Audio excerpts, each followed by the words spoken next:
Oh shit. Good morning. How you doing? We back. We back for another day. Uh-oh. It's Thursday. We're almost 3 weeks down, you motherfuckers. 3 fucking weeks. This motherfucker's still barking at you guys. Still barking. Trying to figure some shit out here on It's All On Me, the morning drinking show. This is a show where I'm chronicling 10 years of sobriety, 10 years of putting down that fucking bottle, putting down the drink. And man, I've been so touched. I'm always very touched by all the amazing stories from you guys. So many people coming in and reaching out to me with just so much kindness, you guys. There's so many of you that are showing up each and every day, and you're starting to do some of these things. Good morning. You guys are starting to do a few of these things, and it always blows me away, right? Those of you that are reaching out that I'm running into, you're coming on the back end, just sharing some of your story, right? As I'm sharing my motherfucking story with you guys, all this heartache and pain. But trust me, man, there's victory. There's victory in that sober life. I know a lot of you are scared to really try and experience what it is to be sober, right? We're so codependent on every fucking thing. Every fucking thing got us codependent, right? We can't do life on life's terms. We can't sit there in our pain and deal with our traumas of life, and we're all carrying around this shit. We all got it. We all got shit. I had someone this morning, they tell me, man, you're right, dude. We all got shit, right? But most of us are hiding from our shit. Most of us have buried it deep, deep, deep, deep down inside. And it's eating us up alive from the inside out. And it wasn't until I got sober, right? Started taking care of myself again. Started to believe in myself, right? And just having that distance from the codependency of my abusive relationship with alcohol. I'm so incredibly grateful to be celebrating 10 years of sobriety. And this shit hasn't been easy. It hasn't been a walk in the park, you guys, but I haven't really talked a lot about the benefits of living that sober life. It's been the most amazing 10 years, you guys. Like, the last 10 years of my life were definitely better than the first 30. And it has so much to do with choosing me, choosing my sobriety, choosing to not give in. And, I think there's a stigma out there in this world that somehow being sober is being boring and bland and not fun, and you ain't cool. I mean, that's all this bullshit, man. All y'all motherfuckers talking all that bullshit to your friends that want to get sober, don't want to fucking do the party life no more. You got to guilt trip them, and it's really about our own insecurities, right? When we guilt tripping people, and I was the worst. This drunk motherfucker was the absolute worst. Some of y'all know me from back in the day, man. I was the fucking worst. You guys are going to love this book, Chronicles of the Drunk Motherfucker, right? Just going through my life. Man, I used to put the pressure cooker on some motherfuckers. Every time we drinking, I was that guy. Come on now, get another one, drink another one, double chamber beer bongs. I was thinking about those good old days.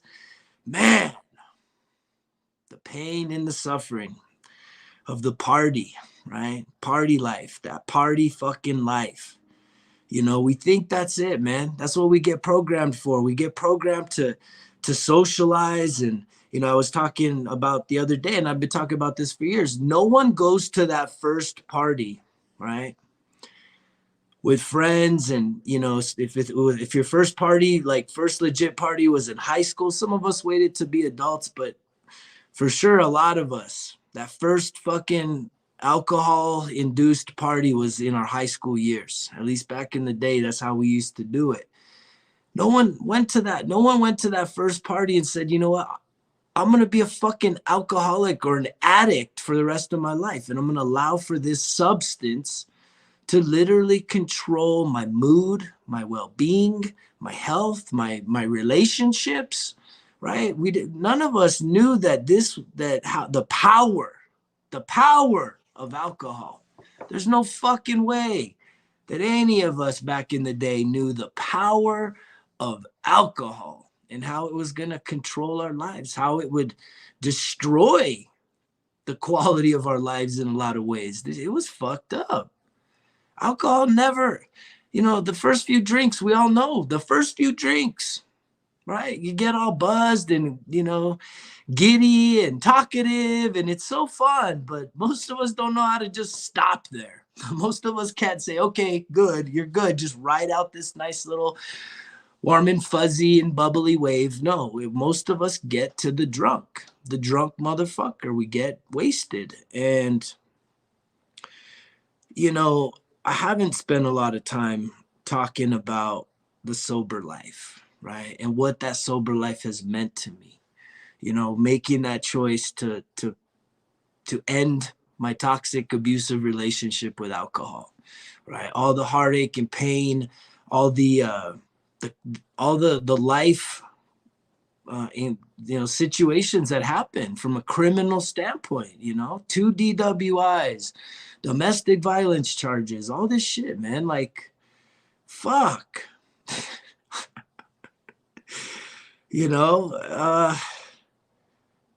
I despise it, man. I despise alcohol, you guys. Like, I'm never gonna try and justify it, but I also don't try and guilt trip motherfuckers. If alcohol's your thing, you like to kick back a couple brews or some wine or your little drink, your little whiskey or scotch or whatever the fuck you're drinking at night, to just unwind, more power to you.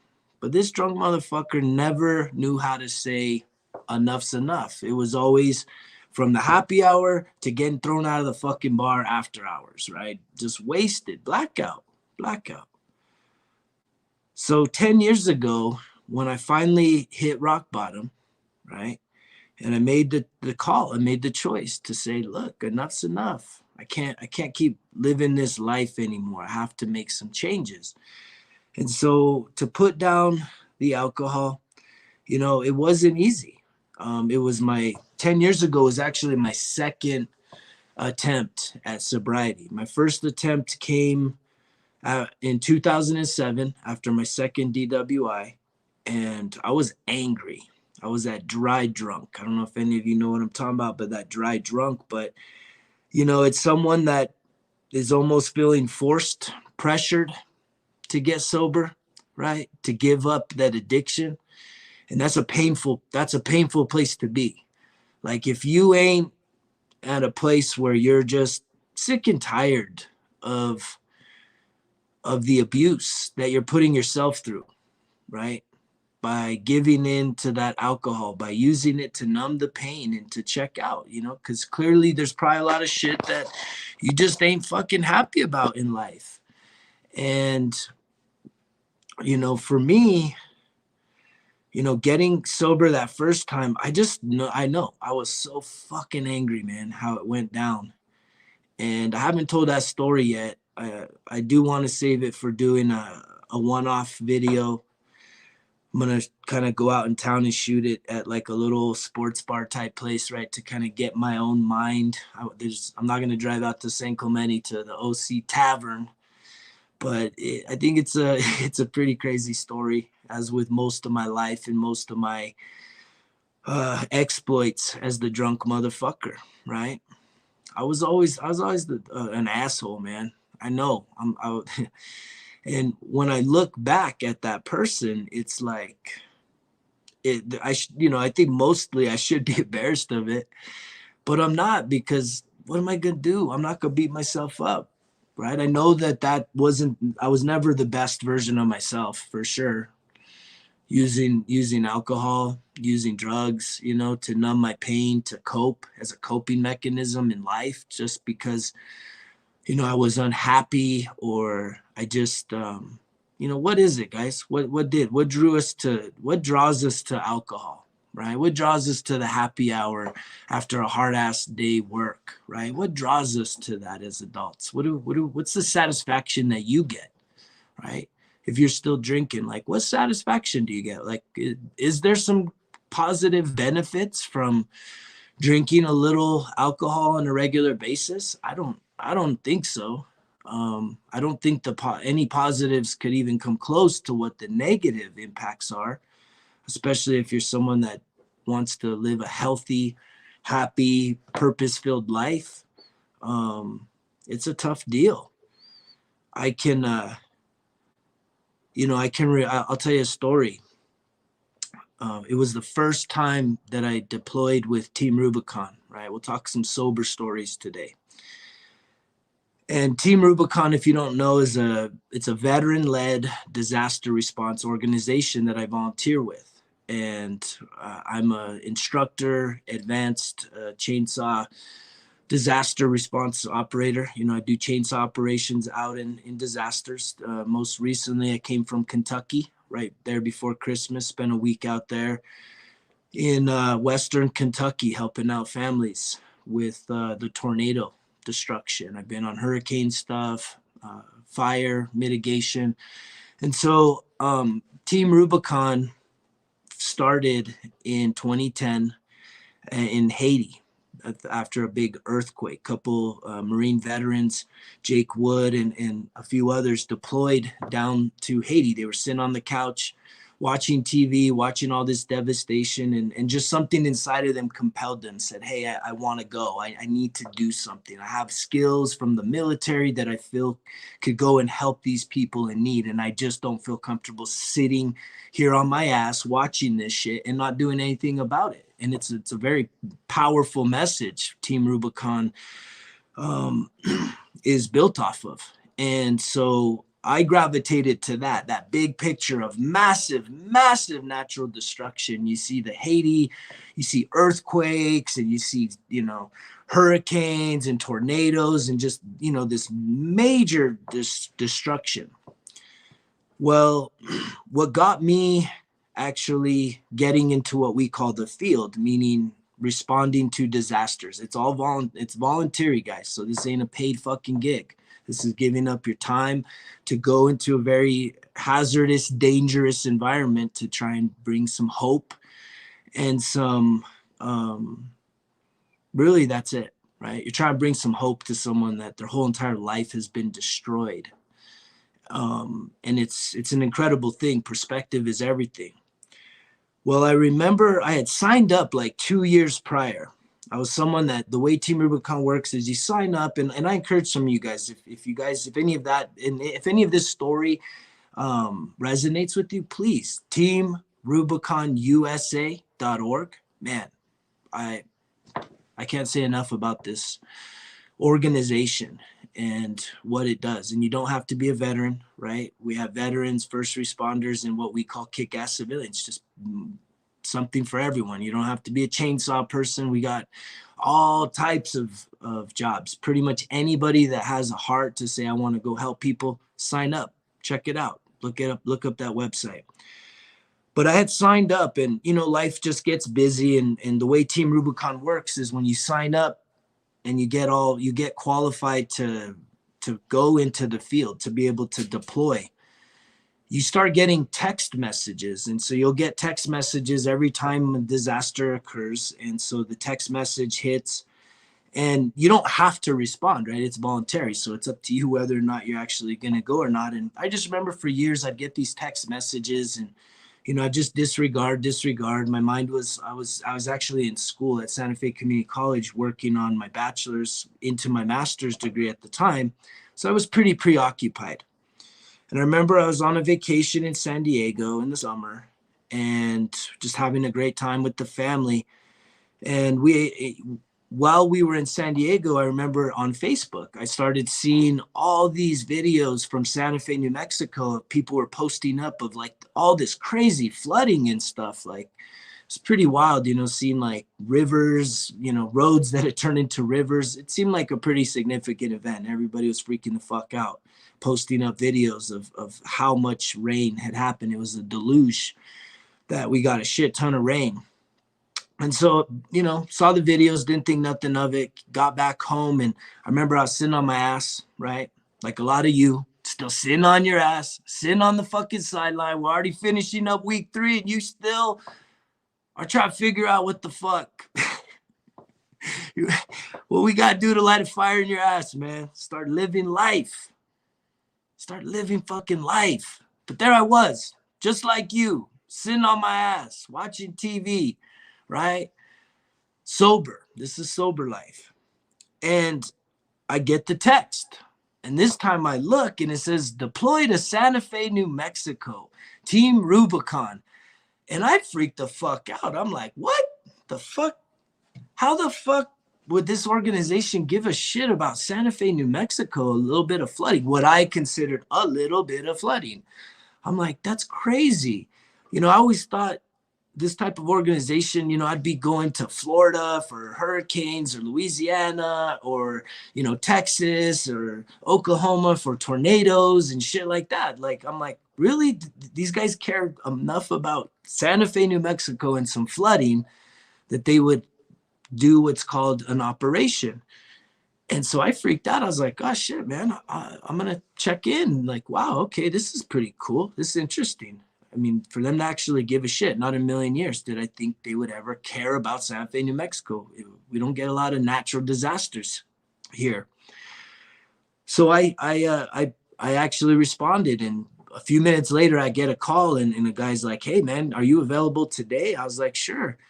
And he sent me the address, and literally from where I'm at right now, I could have walked, right? It's literally like one of my neighbors. I could have walked to the house. And so he said, just go over there and check in. And so I show up, and, you know, it was a very powerful moment because I show up and I meet one of the leaders there, and, you know, something just felt different about these people. One of it, I felt like I already knew them, but I had never met anybody.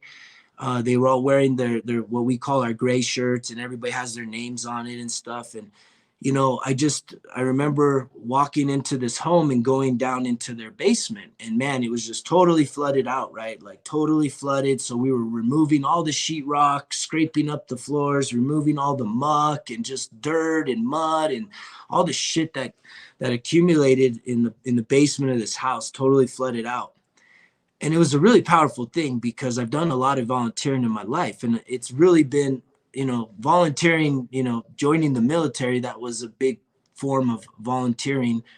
But certainly as an adult, you know, I've always continued to volunteer. I remember being in the military, I'd go volunteer for, you know, holidays to go help out and feed the seniors and dance with the little ladies. And, you know, just I've always enjoyed giving them my time to try and help other people out. And so here I am in this basement with all these people, and everyone's chipping in. Everyone's trying to help each other out. It's like no one's standing around just waiting to be fucking told what to do. It's like everyone's trying to help out and facilitate and say, hey, let me help you and I'll help you. And I mean, it was just a very positive environment to really see people not getting paid.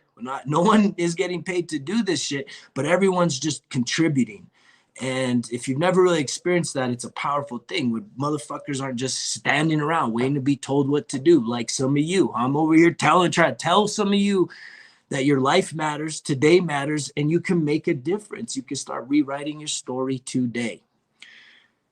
So we were there, and we get finished up. It was an amazing experience. We finish up. The homeowners are just so grateful, so indebted, right, for the fact that we cared about them and that we would go on a Sunday afternoon and do this for them. You know, we saved, you know, saving people thousands and thousands of dollars. And so I remember the homeowner comes up to me and says, man, you guys really kicked ass. Can I get you some beer? And I'm like, nah, man, I can't do any beer. And And she's like, really? Why? She's all, you look really tired, man. I got some ice cold beer right there. I was like, well, here's something you realize I don't drink. And the thing is if I was drinking, the last fucking place I'd want to be is in your fucking basement. And the lady was like, whoa, where did that come from? But it was true, right? If I was still drinking, the last fucking place that I would want to be is helping someone else on a fucking Sunday afternoon. I don't give two fucks about nobody when I'm a drunk motherfucker. I don't care about anything, right? All I'm trying to do as I'm consuming alcohol, the drunk motherfucker, is just to get drunk, to numb the pain. It was like this vicious fucking cycle of, the first couple drinks, and I was always a heavy hitter, man. Like when I was drinking beer, it was always, double IPA, fucking 13% crack, just smashing my fucking self in the skull to just get wasted. And yet, I know that comment was very straightforward, and it freaked a lot of people the fuck out, because that is actually one of the cultures of Team Rubicon is we have this little ceremonial end of the day, what we call the beer flag, and everybody gets to drink. Well, clearly I don't participate in that part of our culture, but I do respect people, and I don't have an issue with adults, partaking with some alcohol. You guys, I don't give two shits what you do. I'm just trying to share with you my story and let you know that breaking up with alcohol was the best decision of my life. And I haven't talked a lot about the sober life, but that story alone goes to tell you that, and from that point now, I mean, that's 5-6 years ago. I volunteered thousands and thousands of hours every year going to these disasters to help people in need, and that changes your perspective. And so I know I would not have had any of those experiences if I was still drinking, right? I know that if I ever go back to drinking, I don't deserve another chance, you guys. Coming off of when I broke my sobriety, I think I talked about the Dallas trip that got me, drank that first sake shot after turning down beers with Jason Witten, all the Cowboy football players. But I got that first shot of sake, and it was an 18-month death spiral until the darkest day of my life, which is the event that ended in, me and my wife having a very heated altercation. And eventually, a few days later, I got arrested for domestic violence. And so, I just want to try and save somebody some heartache and pain. I know a lot of y'all are tuning in here and starting to respond to what I'm promoting, this taking total ownership. It's all on me. Take fucking ownership of your life, right? And that means, looking at the relationships you have. And I'm not just talking about people relationships. I had to look at my relationship with alcohol as a very legitimate relationship. It was a very toxic, abusive relationship. It was something that I spent a lot of my time and energy entertaining. Like I had to fuck around with it. And so, just being sober, has been really the greatest years of my life. And it just keeps getting better. That's the crazy cool thing, is somehow, some reason in our culture, right? It's the American culture, it's very tied to our business culture, our social culture, right? Is drinking. It's the boozy party lifestyle, right? I mean, I know that there's probably been some opportunities that I've missed out on, right? Because I didn't go to the office after hour happy hour. I said, no, I'm gonna go home, man. You all have a good time, right? I don't like to partake in shit like that. And so, do you lose out on stuff? Yeah, a little bit, but what you gain is so much more, because you gain clarity, your health improves, right? Y'all ain't gonna tell me, oh, alcohol ain't destructive. I've been promoting one of the books that really helped to transform my life and really give me clarity on alcohol. It's called This Naked Mind. This naked mind.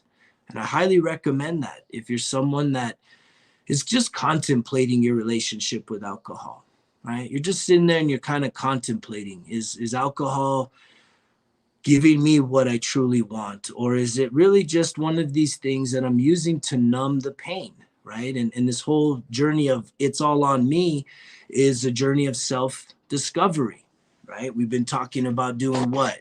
Journaling every day so we can start knowing our story. What are we telling ourselves? What are the thoughts we're having every day? Are they positive thoughts, negative thoughts, right? Because truly our thoughts shape our reality. And if you don't even have an understanding, if you're beating yourself up every single day, right? If you're telling yourself 10,000 negative thoughts a day, well, guess how your fucking day is going to go? It's going to go pretty shitty, right? But if you start to tell yourself some positive thoughts, right? You start to say, you know what? All right, I'm the editor of my story. I'm tired of beating myself up, because that's what we do, right? We beat ourselves up far worse than any motherfucker could beat us up. We blame people, right? We gaslight people. We blame people, right? We want to blame people for our problems, but at the end of the day, even if you have the most legitimate reason to say this person hurt me, it's their fault. I wouldn't be this way if it wasn't for them hurting me. Like, you really need to kind of stop and think on that. And that's really a very, very powerful opportunity for journaling, right? When you are a bona fide victim of someone else's actions towards you, right? If you're still holding on to resentment and anger and bitterness, you know what they say about bitterness, right? When you truly are upset and angry and just pointing, wishing someone else ill because they've hurt you, it's like you're drinking poison hoping they die. And I know everyone's probably heard that statement. Again, you holding, and it totally justified, you guys. I'm talking about some of you that are, it's justified. Someone has absolutely hurt you, and yet you're sitting there in a very justified way to say, yes, this person's hurt me. They've never made it right. They never sought forgiveness. They never admitted to doing it. I don't have a relationship with this person. And some of y'all maybe still do have relationships with people that have hurt you, that they haven't sought forgiveness, right? Because maybe it's a family member or something, and they just are taking you for granted. Well, I've been putting out a lot of shit. I think a lot of us need to start reevaluating some of our relationships. And that's a painful process for you to be able to reevaluate a relationship and say, no more. This is unhealthy for me. I know I've been with this person for decades or whatever the fuck, right? I had to get to a moment of clarity after 21 years of marriage and just say, no more, no mas. I can't do this anymore. I got one shot at this life, and I'm not living my best life. I'm not happy. I'm not satisfied, and I'm miserable. And I don't want to live that way no more. And so we have to get to this point of storytelling, especially if we're victimizing ourselves, right? If we have been hurt, to where you can disconnect from the emotions of the scenario that you have faced. And that's a very tough thing. And some of y'all might need some professional therapy, right? There's all these stigmas, right? All these thoughts. When I start talking about therapy, most of you probably say, therapists aren't good. I've been to therapy. They suck. Trust me, it is. It can be that way. There's a lot of truth in saying there's a lot of shitty therapists. But that shouldn't, but again, that's also you trying to make fucking excuses for not trying to get help. You're giving up. You're saying, you know what? Oh, one therapist didn't work, so why would I go to another? They're all the same, right? Yeah, just like we're all the same. Bullshit. Ain't none of us the same. I talked to the 65-year-old guy yesterday, and he's like, look, man, every brain is its own world. Ain't none of us the same. We all come from a different starting point. So, but that little bitch voice inside of you does want you to quit after one attempt, right? One and done. Oh, I tried it. Okay, didn't work. I'm done. That's bullshit. I've been talking about Thomas Edison for a few days. It took that motherfucker 2,000 fucking times of failure to get the light bulb right. And you start looking at any of these people, Elon Musk with them returning rockets, with Tesla. I mean, there's anybody that's ever done anything worthwhile, it usually doesn't happen on the first attempt, you guys. So why are you so quick to give up on yourself? Why are you so quick to give up on something that could potentially get you to a breakthrough in life? There's nothing greater than finally hitting a breakthrough to where you feel free and like the burden is gone, right? You don't have to keep hurting yourself with all the pain and suffering from the past. That's the thing. This is the past. If someone hurt you yesterday, 10 years ago, 5 weeks ago, whatever the fucking timeline is, are you still beating yourself up over it? Psychologically, are you still replaying the fact that this person hurt you? You got to, one, stop that. And so this journaling is so empowering, you guys, right? Because you can start formulating your future story, the future self. You can start reimagining your dreams, right? If some of y'all let your dreams go, it's not too late. Every single day, guys, we get a choice whether we want to engage and do life, right? Or whether we're just going to fucking sit there and watch the day go by. And we can never get it back if we choose that. And it sucks when we're that depressed. It sucks when we're that jammed up in life, overwhelmed, that we don't know what to do. We don't know where to start. Here's where you start. Asking for help. Humbling yourself. If you're at the point where you don't know what the next step is, reach out to me today, you guys. Today, reach out to me. I got a lot of motherfuckers stacking up, reaching out to me, and there ain't no fucking judgment here. I ain't gonna judge any of you guys. I ain't gonna tell you, I'm not gonna tell everyone who I'm talking to. I've never dropped a name on my show, and I never will. And even if it's just, hey, could I follow up with you? Could you give me some more clear guidance on how I could get started with some journaling, right? Just the most simple question. Or if it's just to ask maybe about an aspect of my story, I don't care what you're trying to find out. But if you need some help, just someone to talk to, please, I'm here for you. I'm here for you. And I'm not going to have all the answers, but I will. I do got ear, and I will listen, and I will hopefully be able to provide you with some solid feedback and some guidance. But I can't emphasize this enough about this journaling, you guys, telling your story. Because you have to be able to get, and I posted up a link last night about failure.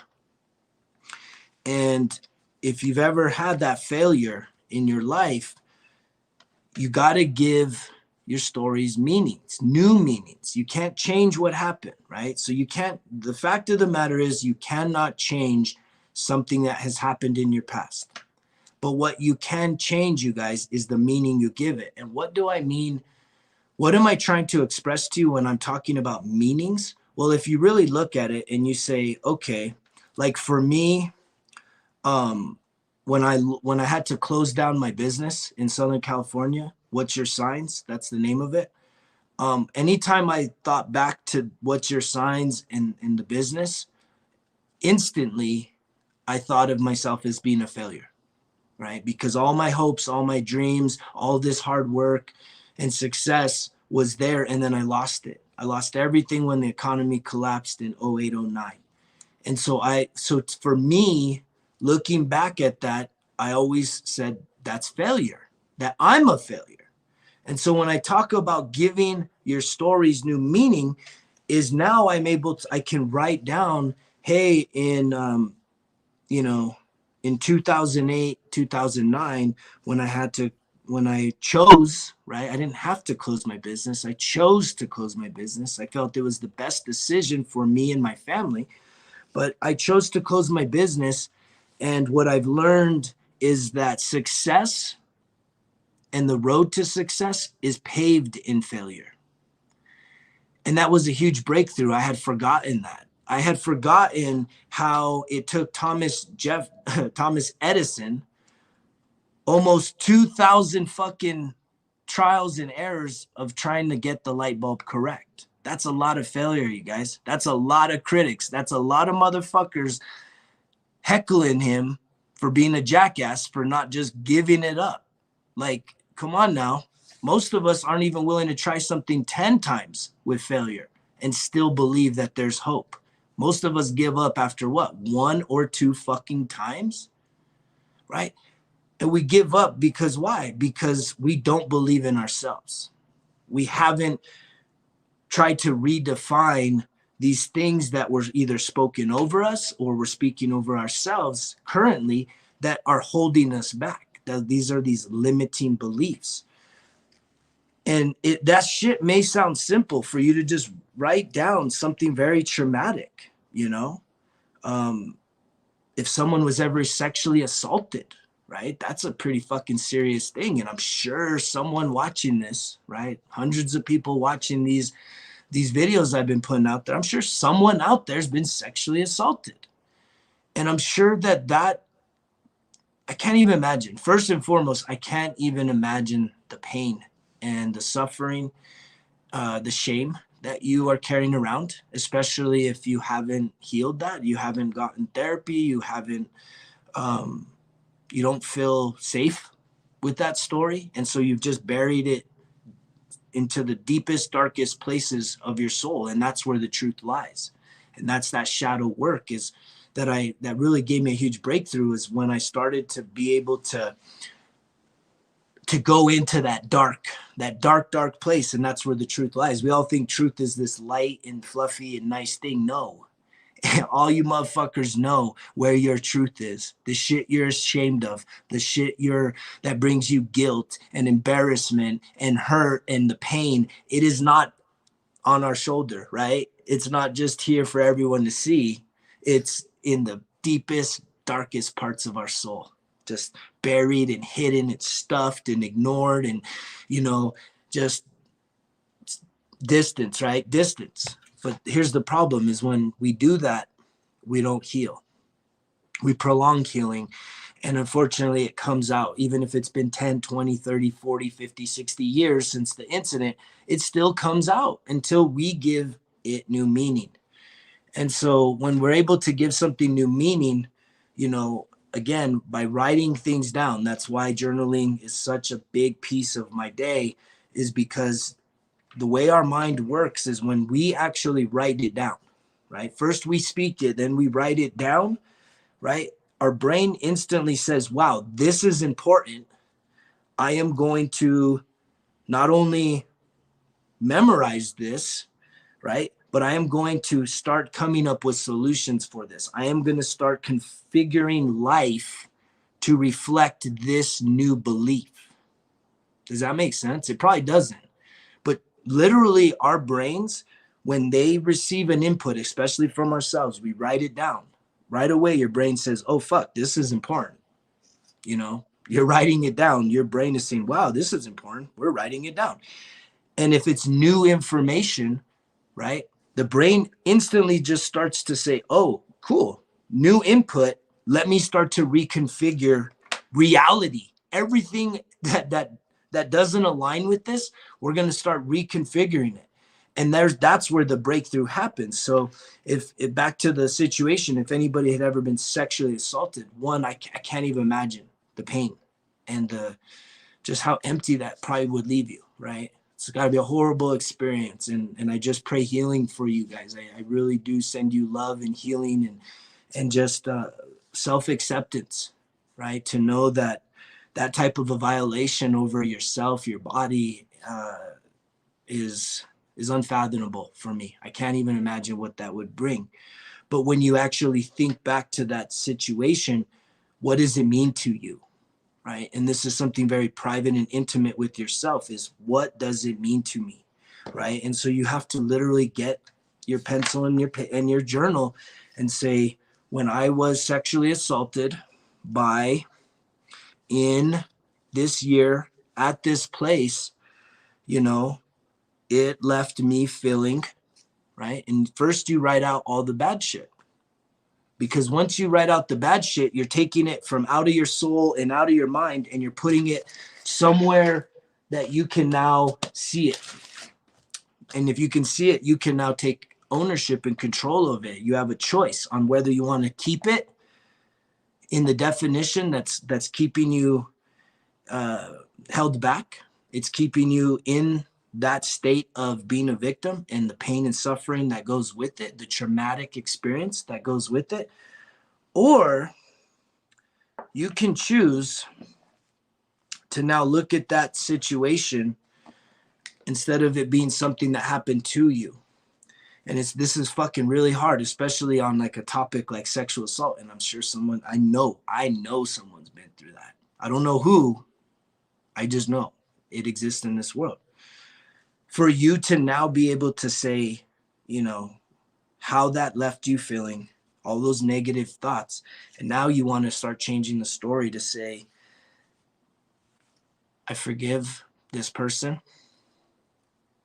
That don't mean that it's okay that what the fuck they did, right? Fuck those motherfuckers, right?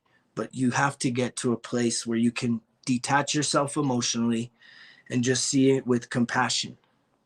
That the situation, you can't change it, but you can give it new meaning. And it starts with, can you forgive the person that hurt you? Like, and I can't even imagine how difficult that would be. I've had to forgive and ask for forgiveness from people, and it's a very, very emotional process. And that's why I do recommend a lot of you that have had these very traumatic events growing up in life that you need to, you know, please reach out to me, reach out to a therapist, reach out to your doctor, get some help. Talk to somebody about this, someone that you feel safe with. Quit holding this shit in. Write it down.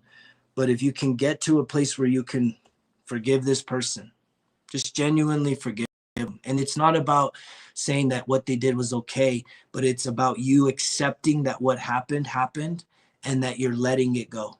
You don't want to hold it. You don't want to be identified by that anymore. You want to have a new identity today. You want to be set free from your past.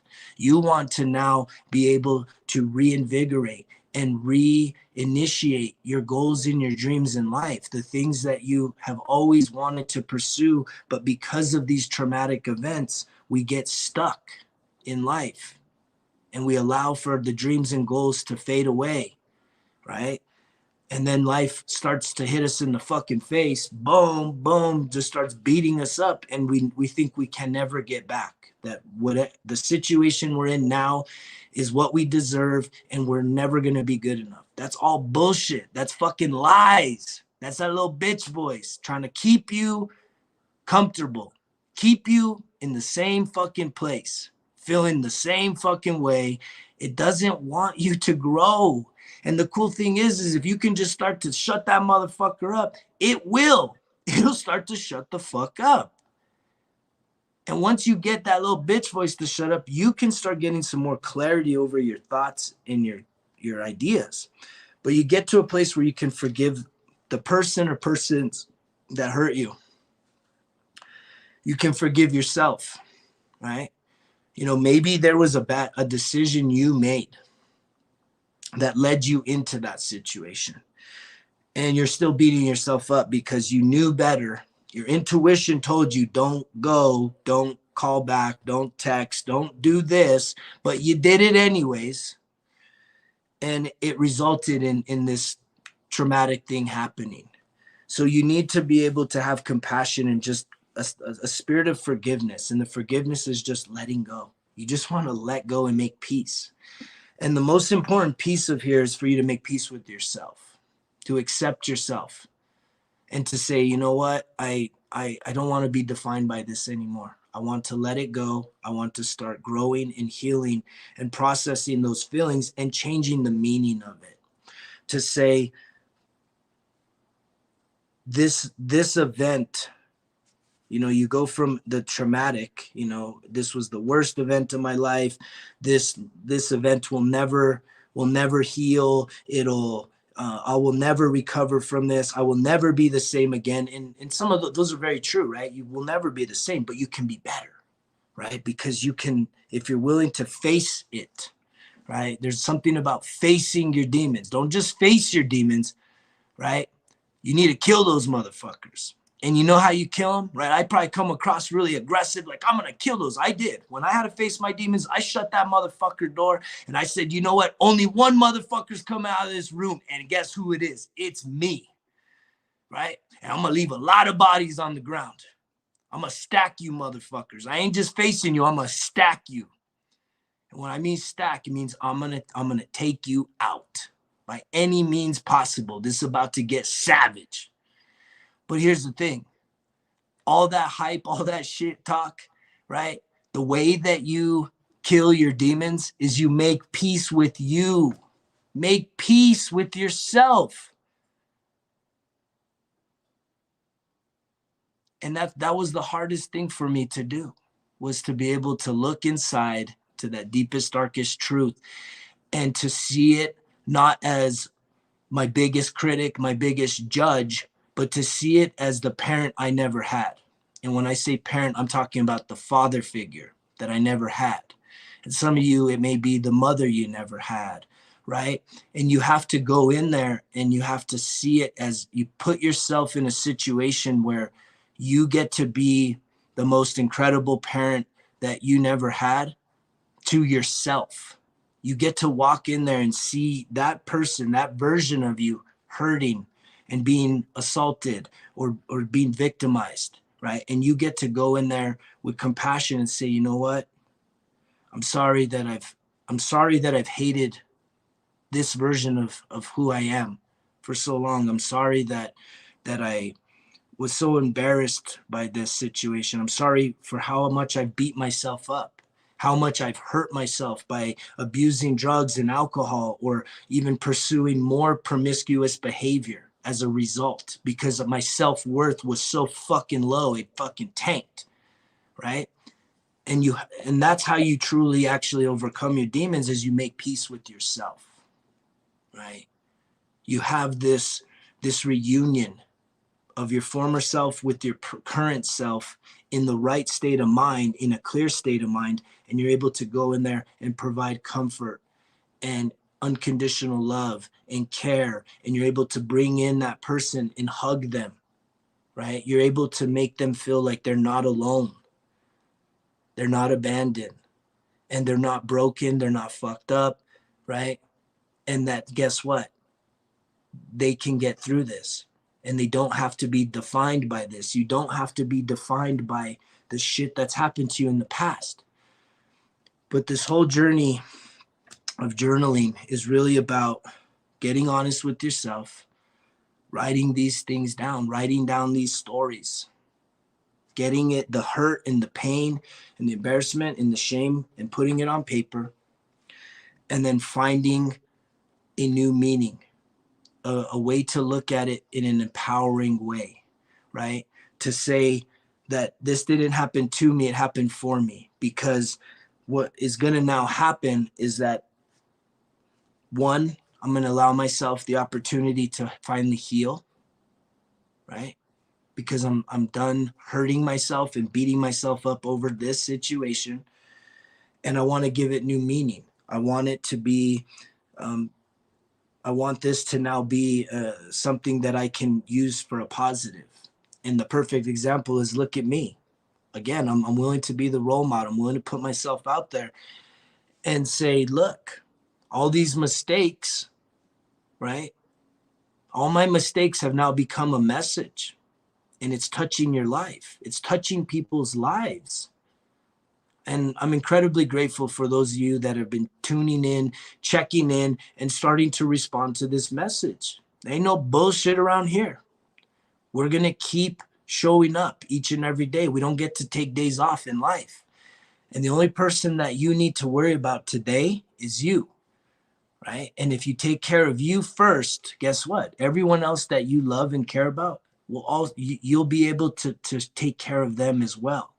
But if you're not meeting your own needs, right? If you're denying yourself, that is not just some you know, denial of your own, like your true needs.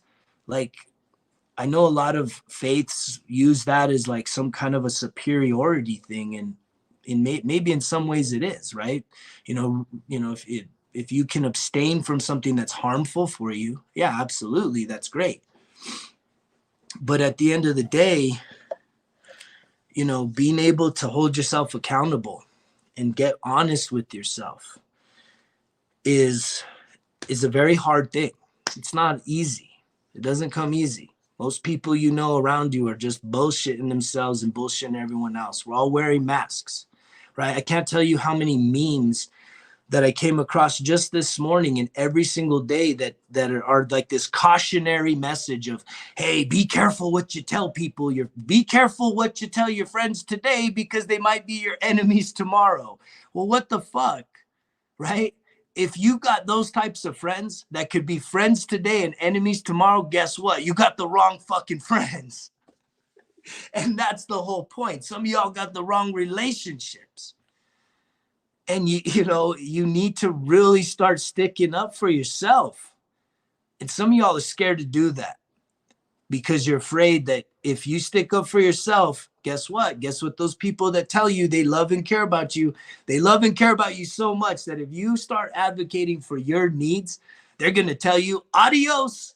Oh, if we got to do what you want, I'm going to abandon you. Oh, you're going to change things up in your life? Bullshit.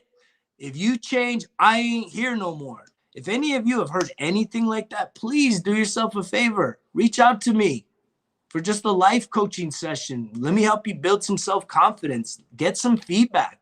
If it's not reaching out to me, hopefully you got somebody in your life that you can actually come with some honest shit and have them give you some honest feedback.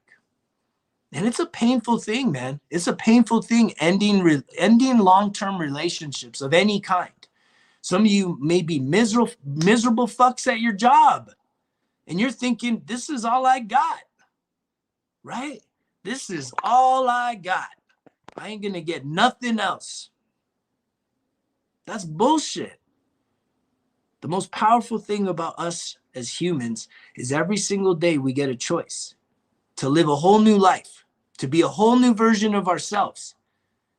And that shit sounds fucking fairy tale and magical and all kinds of bullshit, but it's the truth, right? If you start changing habits and patterns in your life today, it's going to roll into tomorrow. And if you continue to change those habits and patterns tomorrow, it'll roll into the next day. And if you continue to change your habits and patterns every fucking day and start practicing and reinforcing good habits and start avoiding, denying, and staying the fuck away from bad habits, guess what? Your life will start to change. And if you're journaling, you can actually jot this shit down and you can go back a week from now and say, wow, I forgot I felt this fucking way a week ago. Holy shit. And then you read through, oh, wow, it looks like I started feeling a little better. What was the big change? Oh, wow. Oh, I watched that video and I talked to this person and then I went to therapy and wow, now things are starting to change. The momentum is starting to pick up. But it's the old saying is always true, right? Old habits die hard. They don't just fucking go away. You have to break that shit. That's why I tell you guys, you better tell that motherfucker, grab that fucking grenade, pull the pin, and you go up to that bitch voice and shove that motherfucker down his throat. Turn around, walk away. Let that fucking excuse blow up, and you keep wash, rinse, and repeat. Do that as many times as possible. I don't know what it is about this day and age. Half of y'all motherfuckers are trying to become the best versions of yourself. You're already firing in all cylinders. You're looking for something. We're all looking for something. And unfortunately, the thing you need is right there inside of you. It's not outside, you guys. You don't need a pile of cash. You don't need a brand new car. You don't need all this other bullshit. If you can just start doing what? Waking up with some gratitude every single day. Every single day, you wake up with some gratitude. Start changing those thoughts. And as you start to change your thoughts, guess what? Your life will start to change.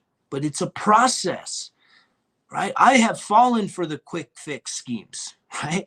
And I call them schemes, but it's a lot of this stuff's based in faith where they just say, hey, do these couple things and you're good to go. And it's like, bullshit, that ain't fixed nothing. That hasn't repaired any of the damage that I was carrying around. And so this journey of self-discovery, it is a process. I wish I could tell you it was easy, but I will tell you it's worth it.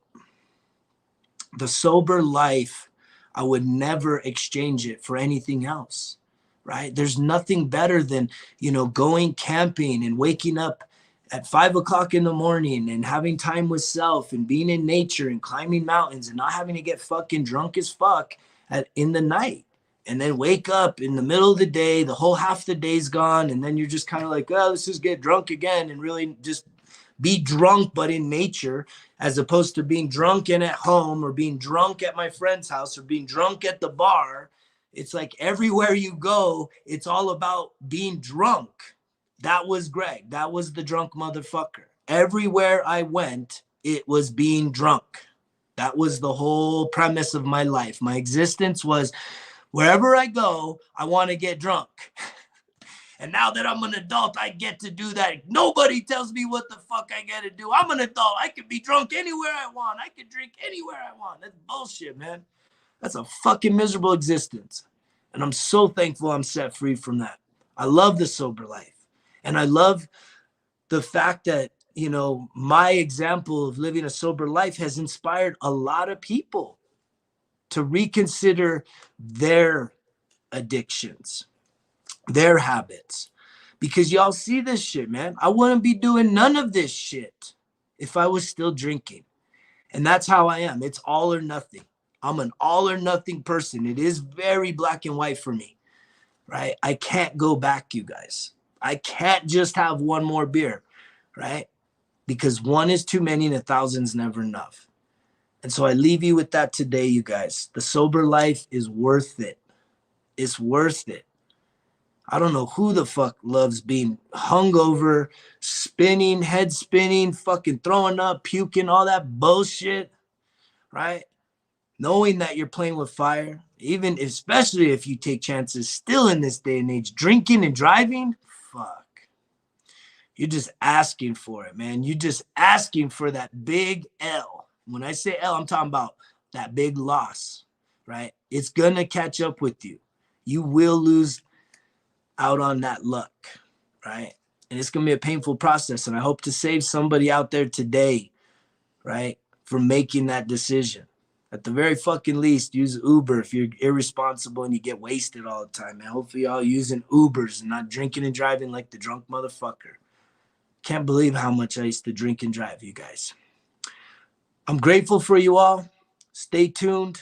Tomorrow's Friday. What you gonna do today?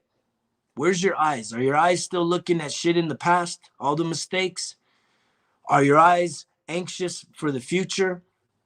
Feeling like there's nothing good coming and you're so overwhelmed? Or are you focused on what you can do today? And you get a choice, right? We can do stuff. We can do something new. We could do something for ourselves. We could be kind to others, right? But let's not forget, how do we keep our cup full?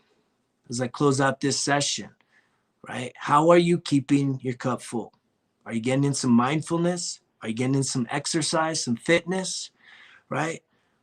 Are you eating healthy? Are you eating unhealthy, right? Are you taking time in each and every day to put in some personal development? Anybody start a new book? If you ain't starting a new book and you're someone dealing with alcohol or want to think about alcohol and your relationship with it, This Naked Mind, that's personal development. The other day I posted up about grounding. There's a documentary in there, right? It's a little over an hour long on YouTube called The Earthing Movie. I highly recommend you watch that, right? And then, are we going out there to make a difference in the lives of others, right? Are you spreading some joy, some kindness, some gratitude in the world around you, right? You may not be happy with your current place in life, but you can show up with a PMA, positive mental attitude, regardless. Because someone's looking at you. Someone wants Someone needs to be the one to step up and to buck the system and to change all the fucking negativity around us right now. Look around you, man. Everywhere you look, shit's fucking falling apart. People losing it. People getting triggered. When are you going to say, you know what? You don't got to change the world. Just change your fucking attitude. Don't take everything so fucking personal. You may not be in the best situation, but you get a choice today to say, you know what? I'm not happy with where I'm at, but as a human, I can make some decisions today. Maybe it's going back to school, right? To improve your skills, finish up some education that will give you some more doors of opportunity. Not right away, but if it's something that you've given up on, if education's something you've given up on, you guys, I finished 3 fucking college degrees, just a handful of years ago. 2017 was when I got my MBA. I graduated 3 years in a row, just fucking warpath, man. And there's so many opportunities for us. We should never stop learning. You're never too old to learn something new. Don't fucking keep telling yourself that. All you people out there thinking you're in your 40s, go talk to somebody 60, 70, or 80 today, and they'll tell you, right? You're young. You're still a baby compared to me. And I talked to a guy yesterday, 74 years old. He didn't start working out till he was 46, man. This guy was doing Olympic lifts and shit. I was like, dang, man, you're inspiring. This is inspiring. I was like, what keeps you coming back here? He's like, I don't got an excuse not to be here. Neither do you. Stay after it. Quit fucking selling yourself short. Quit telling yourself those fucking lies. It's all on me. Results kill excuses. Greg's out.